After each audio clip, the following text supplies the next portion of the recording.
The morning sun painted the Montana sky in soft colors as Katie Miller walked across her farm. Her boots crunched on the frost-covered grass, and her breath made small clouds in the cold air. She carried a bucket of feed for her chickens, humming an old country song her father used to play on his radio. Katie had been living on this 200-acre farm for 3 years now. After her father passed away, she decided to leave her old life behind and take care of the family land. The neighbors in Cedar Ridge knew her as the friendly woman who sold the best tomatoes and corn at the farmer's market every Saturday. They saw her helping old Mr. Johnson fix his fence, or bringing soup to Mrs. Patterson when she was sick. What they didn't know was that Katie used to be someone completely different. For 8 years, she served as a Green Beret sniper in some of the most dangerous places in the world. Her fellow soldiers called her Eagle Eye because she never missed her target. She could hit a coin from 800 yards away, even in strong wind and rain. But those days felt like a lifetime ago. Now Katie preferred the simple sounds of chickens clucking and wind blowing through the wheat fields. She liked watching the sunset from her porch swing, drinking coffee from her favorite mug. The nightmares still came sometimes, memories of faraway places and difficult choices, but they were getting better. This Tuesday morning started like any other. Katie fed her animals, checked on her vegetable garden, and planned to drive into town later to pick up supplies. She didn't notice the black pickup truck that had been parked on the hill overlooking her property for the past hour. Inside that truck, 3 men watched her through binoculars. Their leader was a big man named Rex Morrison, but everyone called him Bull because of his quick temper and mean attitude. Bull had spent 5 years in prison for armed robbery, and came out angrier than when he went in. Now he ran a group of criminals who made money selling drugs throughout the valley. Bull's right-hand man, Danny Webb, lowered his binoculars and grinned. "Boss, this is perfect. She's all alone out there. No neighbors for miles. We can set up our whole operation from that farmhouse." Bull nodded, chewing on a toothpick. "Yeah, and look at her. She's tiny. Probably weighs about as much as my left leg. This is going to be easier than taking candy from a baby." The third man, Tony Martinez, seemed less sure. "Maybe we should check if she has family or something. Make sure nobody's going to come looking." Bull laughed, a harsh sound that scared the birds from nearby trees. "Look around, Tony. This place is in the middle of nowhere. Even if she screams, nobody's going to hear her. Besides, we did our homework. She lives alone, keeps to herself, and minds her own business. Perfect victim." For weeks, Bull's gang had been looking for the right location to expand their drug business. They needed somewhere remote where they could store their products and bring in buyers without attracting attention from the police. Katie's farm was exactly what they were looking for. What Bull didn't understand was that Katie had chosen this remote location for her own reasons. After years of living in constant danger, always watching for enemies, always ready to fight, she wanted peace and quiet. She wanted to go to sleep without checking her weapon and wake up without scanning for threats. But old habits die hard. Even though Katie tried to live a normal life, her military training was always there, just under the surface. She still noticed when the same truck drove past her farm 3 times in 1 week. She still felt uncomfortable when strangers asked too many questions about her daily routine at the market. That morning, as Katie walked back to her house after feeding the chickens, she felt like someone was watching her. She paused by her mailbox and pretended to check for letters while she looked around. Her trained eyes spotted the glint of sunlight reflecting off binoculars on the distant hill. Most people would have felt scared or confused. Katie felt something different. She felt the old alertness creeping back, the way her senses sharpened when danger was near. It was like riding a bicycle. Once you learned how to survive in hostile territory, you never really forgot. She went inside her house and made herself a cup of tea, but she didn't sit down to drink it. Instead, she stood by her kitchen window, staying back in the shadows where she couldn't be seen from outside. The black truck was still there. Katie thought about her options. She could call the sheriff, but what would she say? That someone was parked on public land looking at her farm? That wasn't against the law. She could drive into town and stay at the hotel for a few days, but running away had never been her style. Instead, she went to her bedroom and opened the closet. Behind her winter coats and old dresses, she pressed a hidden panel. It slid away to reveal a small safe. Inside were things she hadn't touched in 3 years: military medals, old photos of her unit, and most importantly, a secure phone that could reach her former commanding officer. Katie stared at the phone for a long moment. Using it would mean admitting that her peaceful new life might be in danger. It would mean thinking like a soldier again instead of a farmer. She put the phone back without turning it on. Not yet. Maybe the men in the truck were just lost tourists or hunters checking out the area. Maybe they would drive away and never come back. But as Katie watched from her window, she saw the truck finally start to move. Instead of driving away, it came down the hill toward her farm. It stopped at her front gate and all 3 men got out. Bull Morrison straightened his leather jacket and walked up to Katie's front porch like he owned the place. Danny and Tony followed behind him, trying to look tough and intimidating. Katie took a deep breath and opened her front door before they could knock. She wanted to see them coming and control the conversation from the start. "Good morning," she said in her friendliest voice. "Can I help you gentlemen with something?" Bull looked her up and down, seeing exactly what he expected. A small woman, in jeans and a sweater, with dirt under her fingernails from working in the garden. He smiled, but it wasn't a nice smile. "Well, hello there, darling. We're here to talk business with you. Important business that affects your future on this nice little farm of yours." Katie kept smiling, but inside her mind was already working. She counted their weapons. Bull had a pistol under his jacket. Danny carried a knife on his belt, and Tony kept his hands in his pockets, probably holding something he didn't want her to see. She noted their positions, the distance to her truck, and the fact that her nearest neighbor was 5 miles away. "I'm sorry," Katie said sweetly, "but I'm not looking to sell my land if that's what this is about. This farm has been in my family for generations." Bull's fake smile got wider and meaner. "Oh, sweetheart, we're not here to buy anything. We're here to make you an offer you can't refuse." Katie stood on her front porch looking at the 3 men who had just made it clear they weren't here for a friendly visit. Bull Morrison stepped closer, his boots heavy on her wooden steps. The morning air suddenly felt colder. "You see, lady, we've been watching this place for a while now," Bull said, his voice losing any pretense of politeness. "It's perfect for our business. Nice and quiet, far from town, good roads leading in and out. We're going to be using it whether you like it or not." Katie kept her face calm, but her mind was racing. She recognized the type immediately. Criminals, who thought they could intimidate anyone weaker than them. She'd dealt with similar people in war zones, bullies who preyed on civilians. "I'm afraid I don't understand what kind of business you're talking about," Katie replied, still maintaining her innocent farmer act. "This is just a simple vegetable farm." Danny Webb laughed and spit on her porch. "Don't play dumb with us, sweetheart. We're talking about the kind of business that makes real money. And your little farm here is going to be our new headquarters." Bull pulled out a folded paper from his jacket pocket. "We've done our research on you, Katie Miller. You live alone, no husband, no kids, no family coming to visit.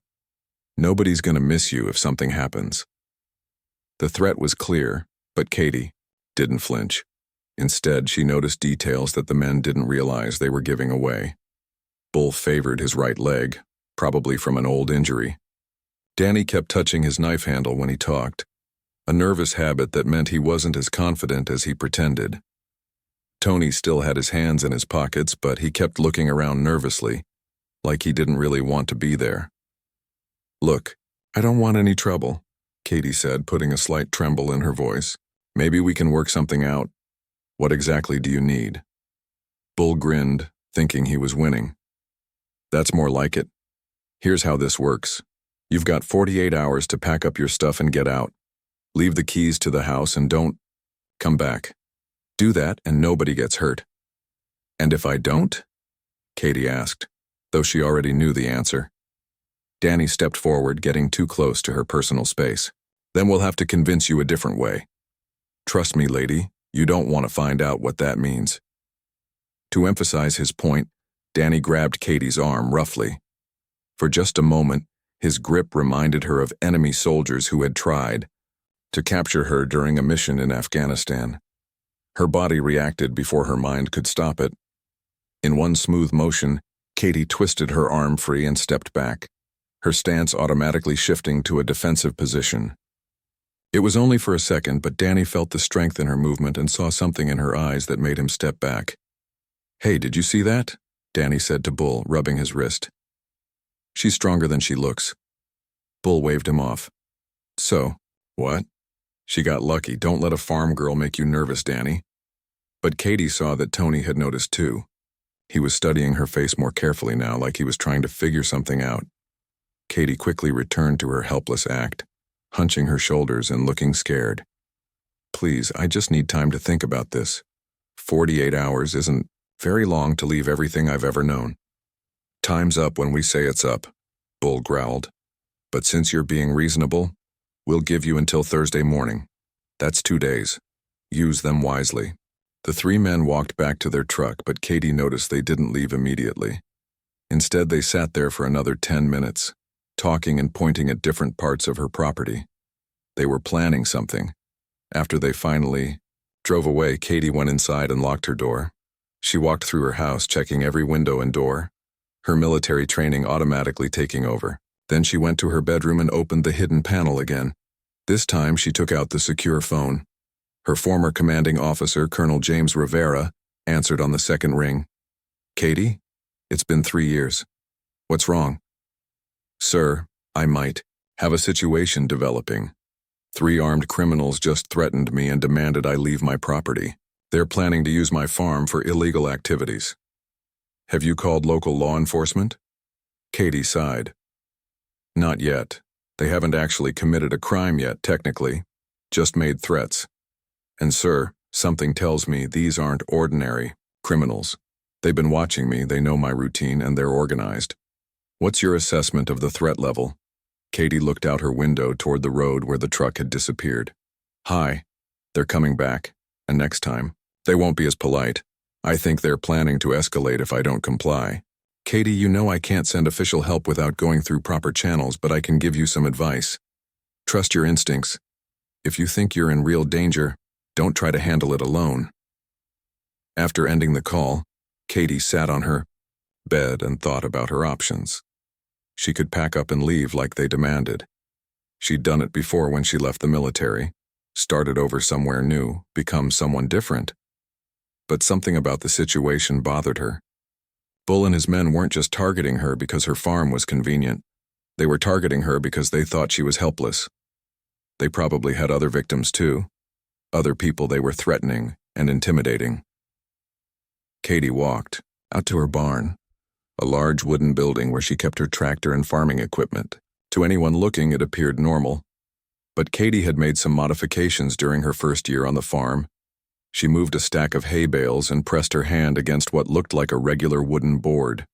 A hidden panel slid aside, revealing a small room that didn't officially exist. Inside were items from her previous life: body armor, night vision goggles, communication equipment, and most importantly, her rifles. Katie had told herself she kept them just in case, but she never thought she'd actually need them again. She picked up her favorite weapon, a custom sniper rifle that had been with her through 3 tours of duty.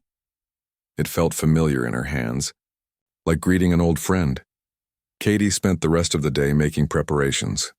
She walked around her property, looking at it with soldier's eyes instead of a farmer's eyes. She identified good defensive positions, places where someone could take cover, and the best spots for observation. That evening, she sat on her porch with a cup of coffee, looking peaceful and normal to anyone watching.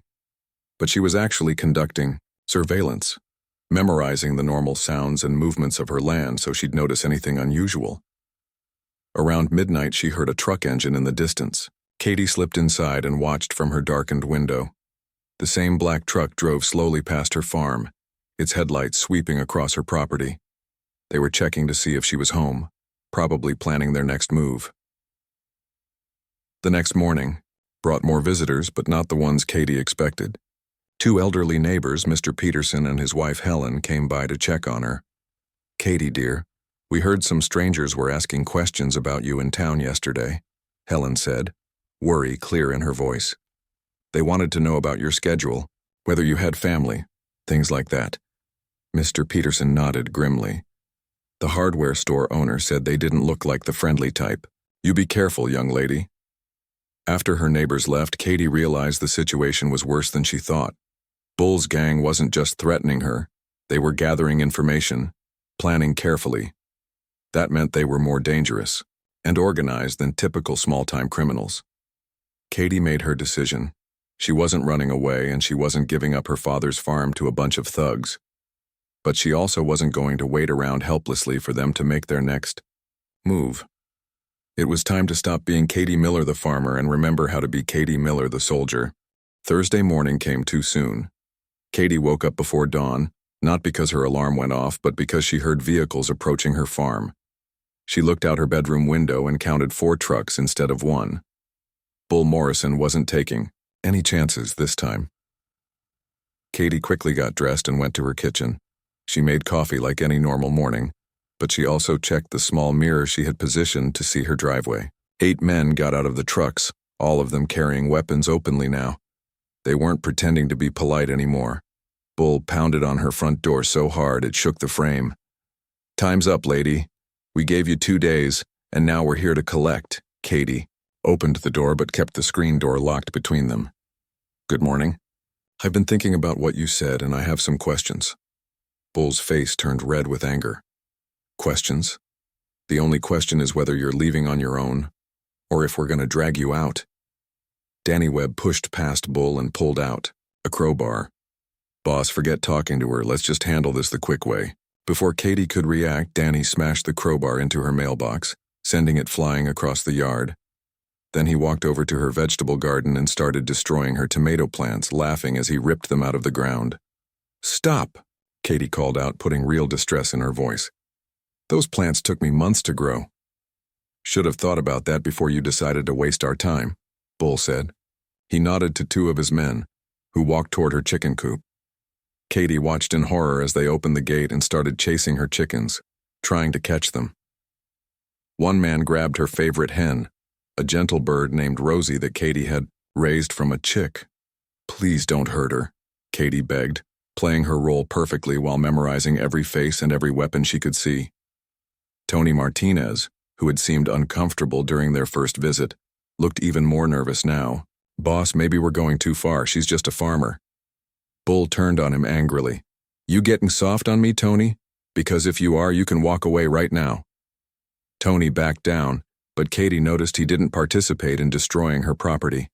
That might be useful information later. The destruction continued for 20 minutes. They trampled her flowers, broke her fence posts, and spray-painted crude threats on the side of her barn. Through it all, Katie stood on her porch, appearing helpless and scared while actually analyzing everything. She counted weapons: 6 pistols, 2 shotguns, several knives, and what looked like a small explosive device in one man's backpack. She noted that 3 of the men kept looking around nervously, suggesting they weren't as experienced as the others. She also realized that Bull was making a big mistake by showing her all his people at once. Finally, Bull walked back to her porch. His shirt was torn from wrestling with her goat, and he was breathing hard. "This is just a taste of what happens when people don't listen to us. You've got until sunset tonight. Be gone, or next time we won't just mess up your garden." Danny held up something that made Katie's blood run cold. It was a photograph of Mr. and Mrs. Peterson, her elderly neighbors who had warned her yesterday. "Nice old couple," Danny said with an evil grin. "Be a real shame if something happened to them, because you were being stubborn." That threat changed everything for Katie. She could handle people coming after her, but threatening innocent neighbors crossed a line she wouldn't tolerate. "I understand," Katie said quietly. "I'll be gone by tonight." Bull seemed satisfied. "Smart girl. Maybe you're not as dumb as you look." After the gang left, Katie didn't waste any time feeling sorry for herself. She had work to do, and only a few hours of daylight to do it. First, she called Mr. Peterson. "Hello, it's Katie." I need you and Helen to visit your daughter in the city for a few days. Leave this afternoon if you can. What's wrong, dear? Those men I mentioned might cause trouble. I'd feel better knowing you were somewhere safe. Mr. Peterson was quiet for a moment. Katie, are you in some kind of serious danger? Maybe. But I can handle it. Just please take Helen and go visit family for a week or two. After convincing her neighbors to leave, Katie began her real preparations. She drove her truck to 3 different locations around her property and unloaded supplies she had prepared: bottled water, first aid kits, and spare ammunition. Then she started setting up what soldiers call defensive positions. Katie knew her property better than anyone. She knew which trees provided the best cover, which hills offered the clearest view, and where someone could move without being seen. At the old water tower behind her barn, Katie set up her first observation post. From there, she could see the main road and most of her property. She camouflaged a small shelter with branches and leaves, making it invisible from the ground. Her second position was in the loft of her barn. Katie moved hay bales to create protected firing positions while still allowing her to see outside. Anyone looking up from the ground would just see shadows and hay. The third position was the most important: a small cave in the hillside that most people didn't know existed. Katie's father had shown it to her when she was a child, explaining that his grandfather had used it to hide from outlaws in the 1800s. Now it would serve the same purpose again. As the sun started to set, Katie made one final preparation.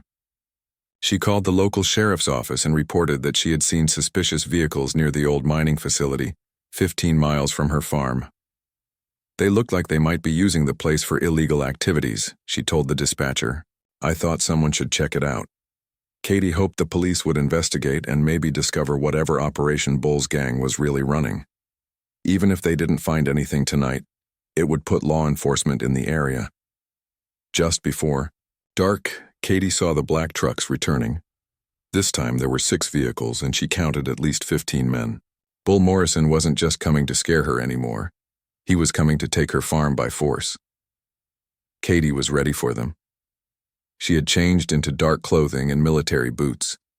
Her face was painted with mud to break up its outline. Around her waist was a belt with spare magazines, a first aid kit, and a knife. In her hands was the rifle that had never let her down. From her position in the water tower, Katie watched the gang surround her farmhouse. They moved like amateur criminals, not trained soldiers. They made noise, used flashlights carelessly, and didn't check for threats before advancing. Bull kicked in her front door and shouted, come out, wherever you are. Time to face the music." When they found the house empty, Bull became furious. "She ran. The coward actually ran." Danny looked around nervously. "Boss, what if she called the cops?" "So what if she did? By the time they get here, we'll have this place set up for business. Tony, you and Jake start unloading the trucks. The rest of you search every building, make sure she didn't leave anything. Behind that could cause us problems." From her hidden position, Katie watched them bring in boxes and equipment. It was exactly what she had suspected. They were setting up a drug distribution center. But they had also brought something else that made Katie's heart skip a beat. In the back of one truck were 2 families, a man and woman with 2 young children and an elderly couple. They were tied up and looked terrified. Bull Morrison hadn't just come to take her farm. He had brought hostages. Katie's blood ran cold as she watched the hostages being pulled from the truck.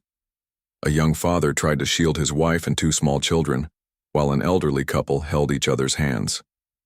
These weren't just random people. Katie recognized them from town. The young family ran the local bakery, and the older couple owned the gas station where she bought fuel for her tractor. Bull Morrison stood in her farmyard, barking orders to his men. "Get those people locked up in the barn, and remember, they're our insurance policy. If anyone comes asking questions, we've got leverage." Katie realized this was much bigger than just taking her farm. Bull's gang had been planning this for weeks, maybe months. They were turning her property into their base of operations, and they were willing to hurt innocent families to make it happen. From her hidden position in the water tower, Katie counted the enemy forces. 15 men total, all armed. But only about half of them looked like they knew what they were doing. The others kept looking around nervously, probably recruited recently and not used to this level of criminal activity. Bull walked up to her, front porch, and shouted, "Katie Miller, I know you're out there somewhere. You've got 1 hour to come back and surrender, or these nice families are going to start having problems." Katie closed her eyes and took a deep breath. This was exactly the kind of situation she had trained for in the military, hostage rescue in hostile territory. But back then, she had a whole team with her. Tonight, she was alone. She pulled out a small notebook and started planning.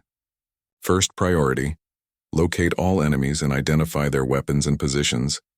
Second priority, find the safest way to neutralize threats without endangering the hostages. Third priority, create confusion and make the gang think they were facing more than one person. Katie climbed down from the water tower and moved to her second position in the barn loft. From there, she could see the gang spreading out across her property. They were making classic mistakes, bunching up together and not watching their backs. 2 of Bull's men were standing guard outside the barn, where the hostages were being held. 3 more were unloading boxes from the trucks, probably drugs and weapons. The rest were either searching buildings or setting up some kind of equipment near her house.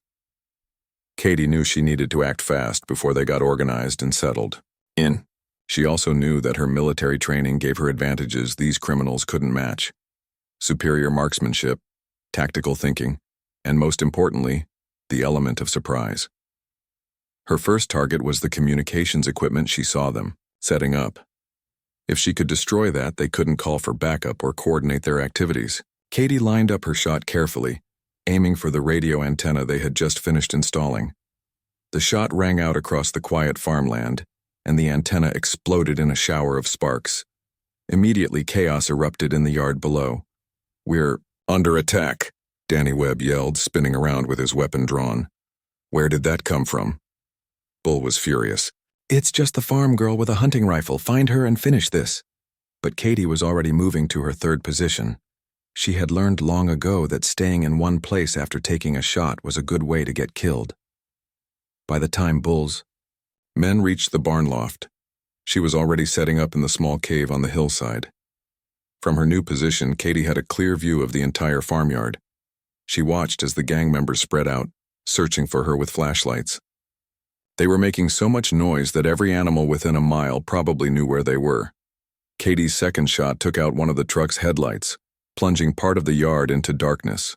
Her third shot hit a fuel can they had left sitting by the porch, sending Bull and his men scrambling for cover. "Boss, this isn't right," one of the newer gang members called out. "She's shooting like a professional."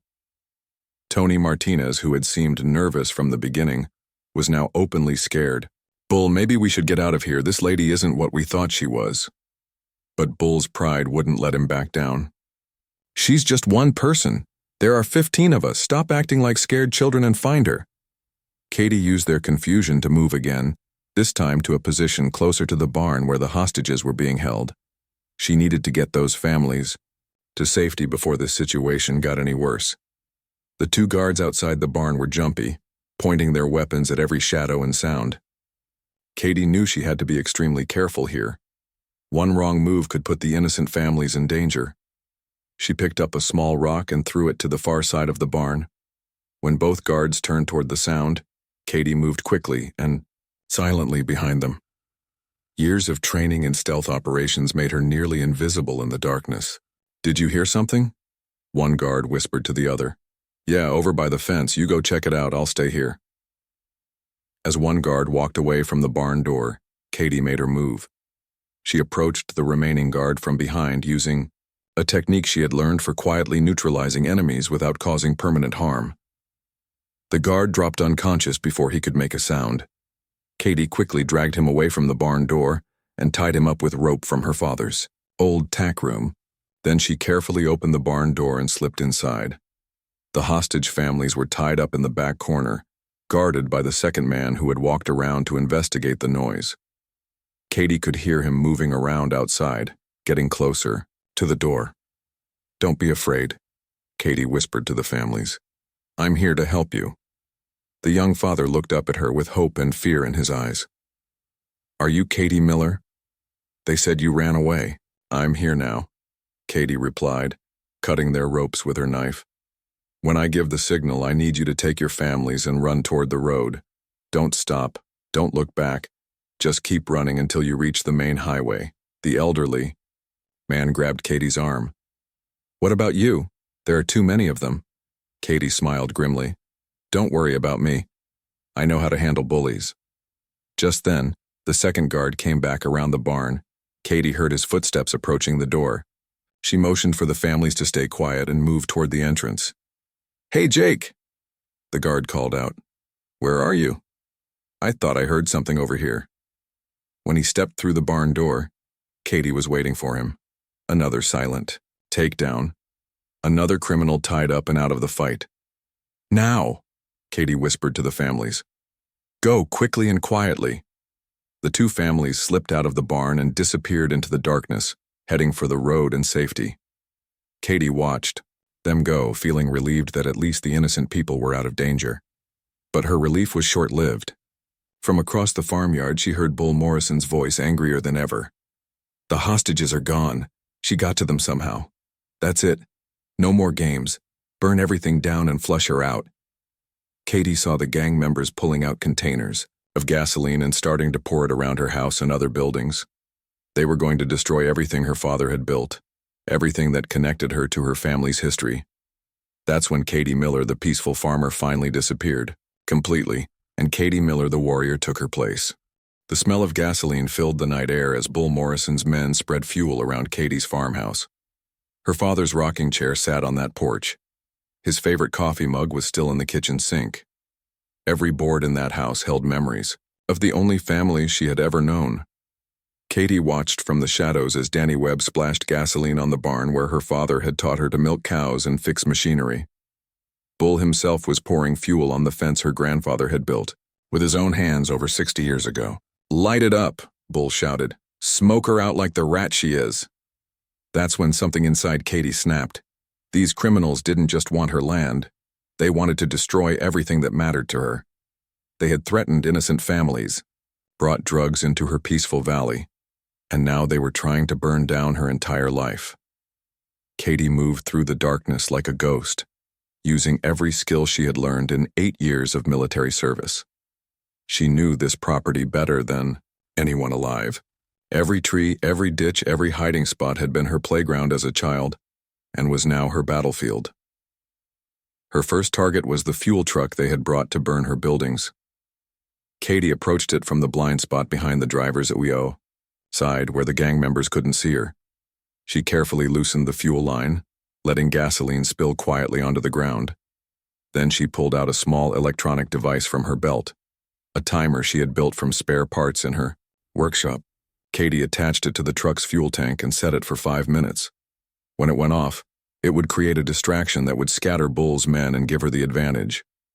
Moving like a shadow, Katie circled around to where 3 gang members were arguing about whether they had brought enough gasoline.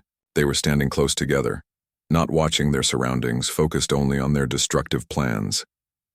Katie had learned long ago that fear was often more effective than violence.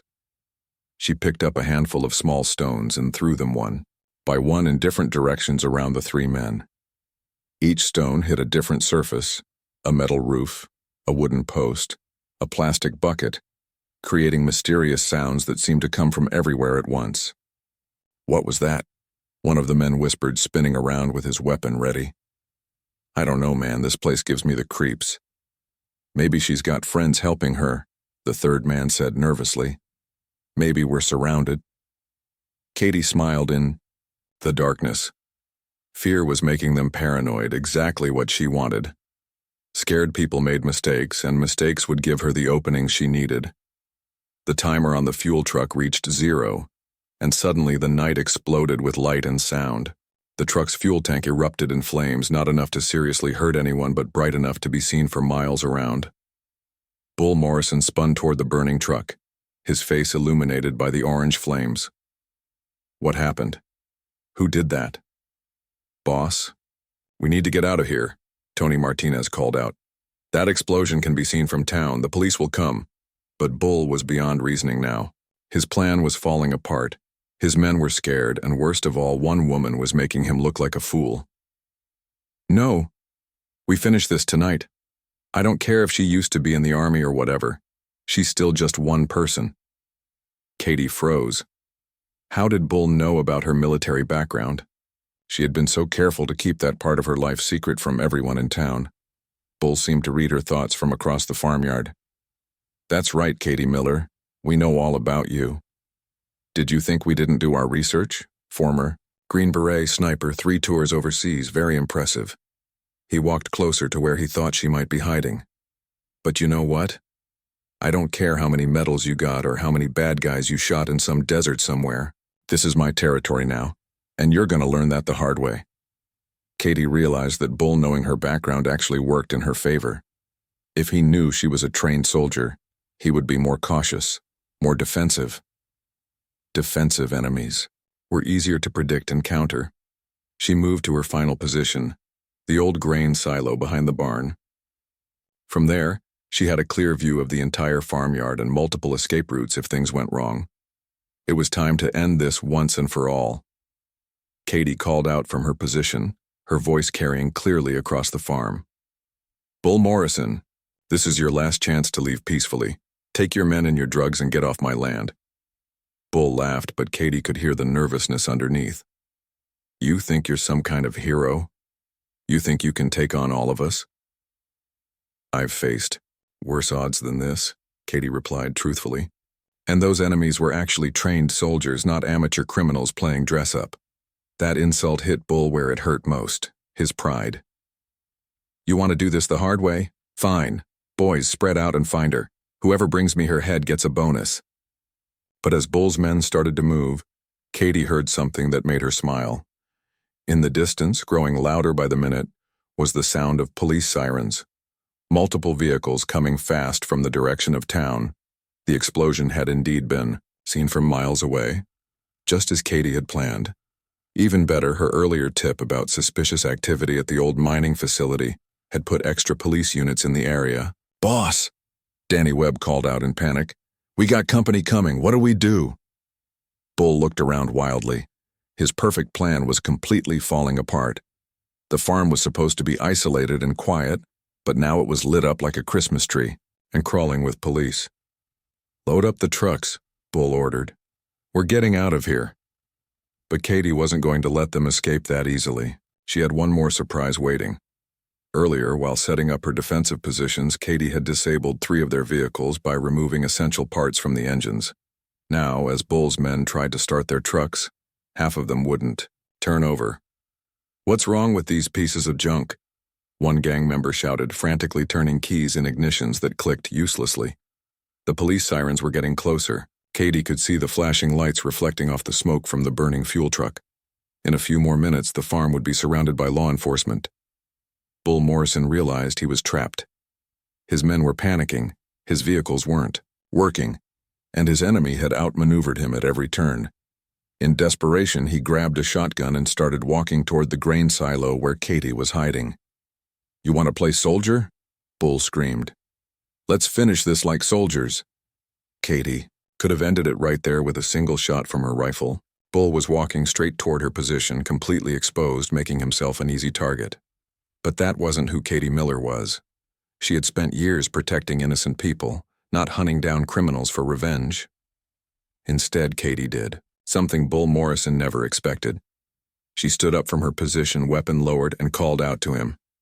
It's over, Bull. The police are here. Your men are surrendering. You can end this without anyone else getting hurt. Bull raised his shotgun toward her, but before he could pull the trigger, a spotlight blazed to life behind him. Sheriff's deputies had entered the farmyard, their vehicles surrounding the remaining gang members. Drop your weapon, a deputy shouted through a megaphone. This is the police. Bull Morrison looked around at his scattered, defeated gang, and then at Katie Miller standing calmly in the spotlight. For the first time, he understood that he had never been fighting a helpless farm woman. He had been fighting a warrior who chose to protect rather than destroy. One by one, Bull's men threw down their weapons and put their hands up. The great criminal mastermind who thought he could intimidate anyone found himself in handcuffs being read his rights by small-town deputies. As the sun came up over the Montana mountains, Katie Miller sat on her front porch drinking coffee from her father's favorite mug. The farmhouse was damaged, but not destroyed. The barn could be repaired. The vegetable garden could be replanted.